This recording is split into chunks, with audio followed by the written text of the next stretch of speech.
A sada ću da iskoristim priliku da pozovem našu dragu damu, našu prijateljicu, ekskluzivca muzičke produkcije Renome, koja fantastično i peva i izgleda.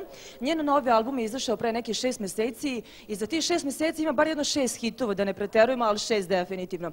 U svakom slučaju ona otpevila mnoge lepe pesme, gde god da gostuje, nema veze da li je to Evropa, Australija ili Amerika. Ona takav aplauz dobije da je to nešto neverovatno. Nismo se družile neko vreme, ona imala izuzetno mnogo posla, pa ćemo sada da je pozovemo i da pitamo gde je sve to bila, šta je lepo radila. U svakom slučaju večeras u emisiji Zapivaj uživo, emisiji muzičke produkcije Renome, sa vama i nama, Farizada. Farizada, dobro veče i dobro ti nama došli.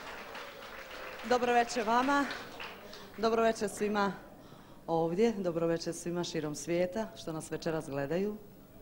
Ove ovacije sve govore same po sebi, je li tako? Pa obećavamo jednu lijepu noć. U svakom slučaju, razgovarat ćemo nešto kasnije.